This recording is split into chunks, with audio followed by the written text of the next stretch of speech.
ہر ظرف میں علم کو نہیں ڈالتا، فرمایا پہلے تربیت، پہلے تزکیہ، بعد میں تعلیم۔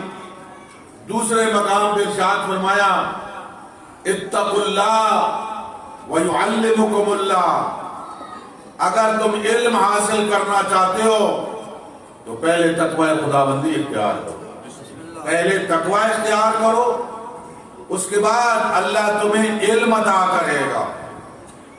آج آپ اپنے معاشرے میں دیکھیں، ایک مریض جاتا ہے ڈاکٹر کے پاس، مریض تڑپ رہا ہے، ڈاکٹر پوچھتا ہے، بتاتا ہے اس کا آپریشن ہوگا اور اس کا 1,00,000 روپیہ خرچہ ہے۔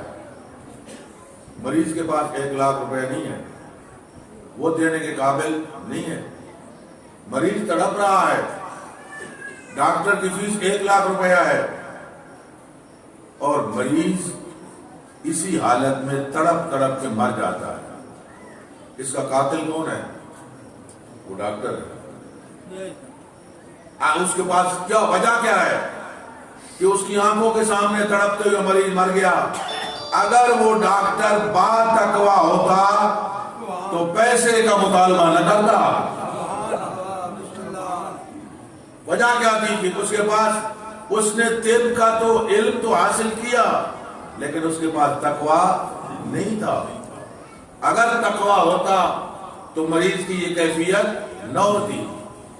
شریعت مقدسہ میں کہا علم عطا کرو، علم پڑھاؤ، لیکن سب سے زیادہ ذمہ داری تربیت کی ہے کہ ان کی تربیت کرو۔ کل میں نے عرض کیا تھا کہ اللہ کی ذات نے جہاں ماں باپ کے اوپر جہاں اولاد کے اوپر ماں باپ کا حق رکھا، وہاں ماں باپ کے اوپر ذمہ داری ڈالی کہ وہ اولاد کی اچھی تربیت کرے۔ انبیاء کو بھیجا، اوصیاء کو بھیجا، رسل کو بھیجا، جا کے تبلیغ کرو، پہلے پیغام پہنچاؤ، جب ان تک پیغام پہنچ جائے پھر ان سے مطالبہ کرو اطیعوا اللہ واطیعوا الرسول واولی الامر منکم۔ میں نے کہا کوئی جگہ ایسی نہیں کہ جہاں حق ہو اور فرض نہ ہو، ذمہ داری نہ ہو۔ خالق اکبر نے ہر حق کے ساتھ ذمہ داری رکھی، ہر ذمہ داری کے ساتھ حق رکھا۔ جہاں ہمارے اوپر سب سے زیادہ حق اللہ کی ذات کا ہے، وہاں اس نے اپنی ذمہ داری کیا بیان کی؟ وہ اس کے اوپر کوئی ذمہ داری عائد کرنے والا نہیں، لیکن بساؤ کا ذمہ داری کسی بلند مرتبے کی طرف سے ہوتی ہے اور کبھی ذمہ داری کمال کی وجہ سے ہوتی ہے۔ ایک عالم دین لباس پہنے ہوئے، عبا قبا پہنے ہوئے آپ کے اس بازار میں چل پھر بھی رہا ہو، کھا پی بھی رہا ہو، شریعت کہتی ہے اس کے پیچھے نماز صحیح نہیں۔ کیوں؟ آج کل تو چلتے پھرتے کھانے کو ترقی یافتہ کہا جاتا ہے، وہ لوگ ترقی یافتہ شمار ہوتے ہیں، ماڈرن شمار ہوتے ہیں، جو کھڑے کھڑے چلتے چلتے وہ کھاتے پیتے رہے۔ عالم دین کی شریعت اور ہے، عام بندوں کی شریعت اور ہے، تو جواب آئے گا نہیں، اس کے پاس جو علم ہے، جو کمال ہے، وہ کمال مانے ہے کہ ایسا کام نہ کرے جو عام بندہ کرتا ہے، وہ کام نہ کرے۔ اور اللہ تو عین کمال ہے، اللہ تو خالق کمال ہے۔ اس نے فرمایا وَخَلَقَ كُلَّ شَيْءٍ فَهَدَىٰ، اللہ نے ہر شے کو خلق کیا اور خلق کرنے کے بعد اس کی فوراً ہدایت کا بندوبست کیا۔ عربی زبان میں فا ترتیب اور بغیر فاصلے کے آتی ہے، خلق کرنے کے بعد فوراً اس کی تربیت کا بندوبست کیا، خلق کی ہدایت کا بندوبست کیا۔ خلق کرنا بھی اسی کا کام ہے، ہدایت کرنا بھی اسی کا کام ہے۔ آپ 2 انڈے لے لیں، ایک انڈا مرغابی کا ہو ایک انڈا مرغی کا ہو، مشین کے ذریعہ 2 چوزے نکال لیں، تالاب کے کنارے لے آئیں، دونوں کو چھوڑ دیں، جو مرغابی کا انڈا ہوگا وہ پانی کے اندر جائے گا، جو مرغی کا انڈا بچہ ہوگا وہ پانی سے باہر جائے گا۔ اس مرغابی کے بچے کو کس نے بتایا کہ تیری زندگی پانی میں ہے، اور مرغی کے بچے کو کس نے بتایا تیری زندگی خشکی میں ہے؟ یہ اس خالق اکبر نے بتایا۔ فرمایا وَخَلَقَ كُلَّ شَيْءٍ فَهَدَىٰ، اس نے ہر چیز کو خلق کیا اور پھر اس کی ہدایت کا بندوبست کیا۔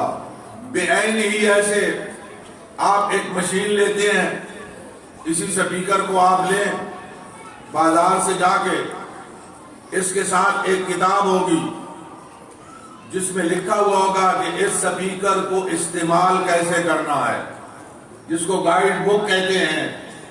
اللہ کی ذات نے اس پورے مشین کو خلق فرمایا جسے عالم صغیر کہتے ہیں۔ اب اس انسان کو استعمال ہونا ہے، اس کو استعمال کیسے کرنا ہے؟ خالق اکبر نے اس کے استعمال کے لیے ایک گائیڈ بک ہمیں دی، کچھ رہنما ہمیں دیے۔ فرمایا اس انسان کو استعمال کرنے کے لیے اگر طریقہ معلوم کرنا ہو تو قرآن پڑھ لینا، اگر سمجھ نہ آئے تو ان سے پوچھ لینا جن کے گھر میں قرآن نازل ہوا ہے۔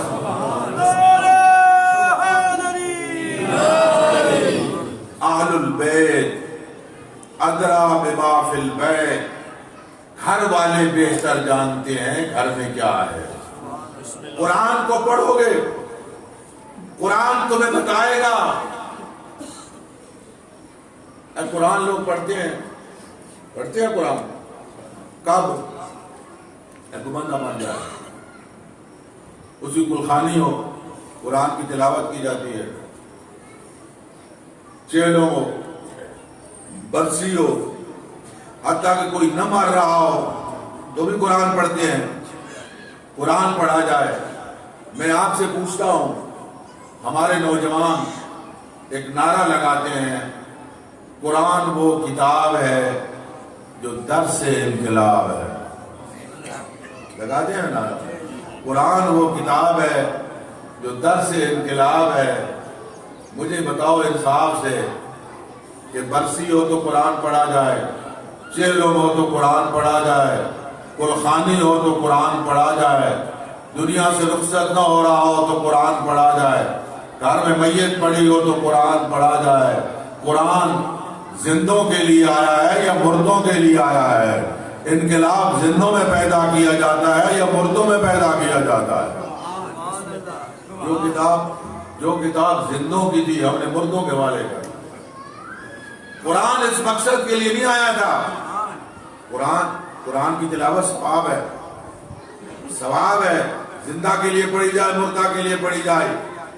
بندہ جب قبر میں جائے گا اپنی قبر میں روشنیاں دیکھے گا، نماز کی روشنی دیکھے گا، روزے کی روشنی دیکھے گا، حج کی روشنی دیکھے گا، ولایت اہل بیت کی روشنی دیکھے گا، وہاں ایک اور روشنی دیکھے گا۔ فرشتوں سے پوچھے گا یہ کون سی روشنی ہے؟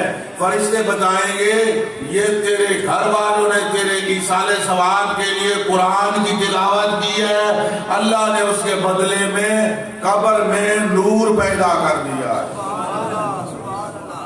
ہے۔ ثواب ہے، وہ نور ہوگا، قبر کو منور کرے گا۔ لیکن قرآن آیا کس مقصد کے لیے تھا؟ قرآن آیا تھا مسلمان پڑھیں گے اور مسلمان پوچھیں گے اللہ کی مقدس کتاب بتا ہم نے زندگی کیسے گزارنی ہے، اللہ کی کتاب بتا ہمارے والدین کے ہم پہ کیا حقوق ہیں، ہماری اولاد کے ہم پہ کیا حقوق ہیں، ہمسائے کے کیا حقوق ہیں، ہم نے کیسے واجبات ادا کرنے ہیں، حقوق اللہ ہم نے کیسے ادا کرنے ہیں، حقوق العباد ہم نے کیسے ادا کرنے ہیں۔ اللہ کی کتاب تو ہمیں زندگی کا طریقہ بتا۔ ہم نے کیا کیا؟ ہم نے اس کتاب کو مردوں کے حوالے کر دیا۔ فرمایا اِنَّ عَلَيْنَا لَلْهُدَىٰ، ہماری ذمہ داری ہے ہدایت کا بندوبست کرنا۔ اس خالق اکبر نے جہاں کتاب کو نازل فرمایا وہاں نبی کو نازل فرمایا، اور یہ ہدایت کا سلسلہ قیامت تک باقی رکھا۔ فرمایا کوئی زمانہ ایسا نہیں ہوگا کہ جب لوگ موجود ہوں اور ہادی موجود نہ ہو۔ ہر زمانے میں ہدایت حاصل کرنے والے بھی موجود ہوں گے اور ہر زمانے میں ہدایت دینے والا بھی موجود ہوگا۔ میں انشاءاللہ کل یا کسی موقع پہ عرض کروں گا، پیغمبر خاتم نے اپنے فرمان میں فرمایا جب تک قرآن اور وارث قرآن رہیں گے قیامت نہیں آئے گی۔ قیامت کے تک حتیٰ کہ قرآن اور وارث قرآن قیامت کے بعد بھی میرے پاس حوض کوثر پر اکٹھے آئیں گے۔ فرمایا دو قسم کی ہدایت، اگر کتاب سے حاصل کرنا چاہتے ہو تو قرآن کو پڑھو، اور اگر عملی طور پہ دیکھنا چاہتے ہو تو اہل بیت کا کردار دیکھ لو۔